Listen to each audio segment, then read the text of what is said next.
সুযোগ হলো আজকে। চাঁপাইনবাবগঞ্জে জ্বালানি ব্যবস্থাপনায় প্রশাসনের কড়াকড়ি, তেল নিতে লাগবে ড্রাইভিং লাইসেন্স। চাঁপাইনবাবগঞ্জে জ্বালানি তদারকি ও বাজার ব্যবস্থাপনা নিয়ন্ত্রণে এক গুচ্ছ কঠোর নির্দেশনা জারি করেছে জেলা প্রশাসন। এখন থেকে মোটরসাইকেলে জ্বালানি তেল নিতে হলে চালকের ড্রাইভিং লাইসেন্স ও যানবাহনের বৈধ কাগজপত্র প্রদর্শন বাধ্যতামূলক করা হয়েছে। সেই সঙ্গে খোলা বাজারে তেল বিক্রি নিষিদ্ধ সহ প্রতিটি পাম্পে ট্যাগ অফিসার নিয়োগের সিদ্ধান্ত নেওয়া হয়েছে।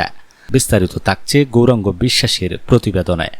চাঁপাইনবাবগঞ্জে জ্বালানি তদারকি ও সমন্বয় জোরদারে জেলা প্রশাসনের বিশেষ সভা অনুষ্ঠিত হয়েছে। রবিবার দুপুরে জেলা প্রশাসকের সম্মেলন কক্ষে আয়োজিত এই সভায় সভাপতিত্ব করেন জেলা প্রশাসক আবু সালেহ মোহাম্মদ মুসা জঙ্গে। সভায় স্থানীয় সরকার বিভাগের উপপরিচালক উজ্জ্বল কুমার ঘোষ, অতিরিক্ত জেলা প্রশাসক নাকিব হাসান তরফদার এবং অতিরিক্ত পুলিশ সুপার মোহাম্মদ একরামুল হক সহ সংশ্লিষ্ট দপ্তরের ঊর্ধ্বতন কর্মকর্তারা অংশ নেন। সবাই জ্বালানি সরবরাহ স্বাভাবিক রাখতে এবং মজুতদারি রোধে একাধিক গুরুত্বপূর্ণ সিদ্ধান্ত গ্রহণ করা হয়।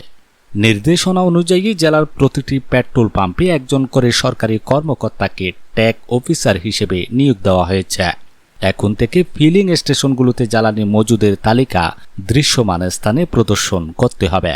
এছাড়া পাম্পের বাইরে খোলা বাজারে জ্বালানি তেল বিক্রি সম্পূর্ণ নিষিদ্ধ করা হয়েছে।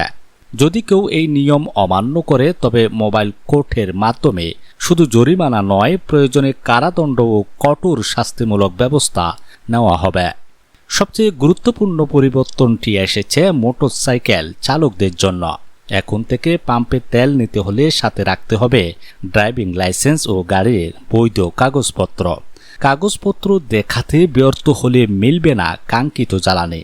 জেলা ও উপজেলা পর্যায়ে সচেতনতা বাড়াতে মাইকিং করার পাশাপাশি প্রতিদিন ফিলিং স্টেশনগুলোতে চলবে মোবাইল কোর্টের অভিযান। নিয়মিত দাখিল করতে হবে তেল ক্রয় বিক্রয় ও মজুদের প্রতিবেদন। এই সিদ্ধান্তগুলো বাস্তবায়নে অতিরিক্ত জেলা ম্যাজিস্ট্রেট, ইউএনও এবং পাম্প মালিক সমিতি সহ সংশ্লিষ্টদের কঠোর দায়িত্ব পালনের নির্দেশ দেওয়া হয়েছে।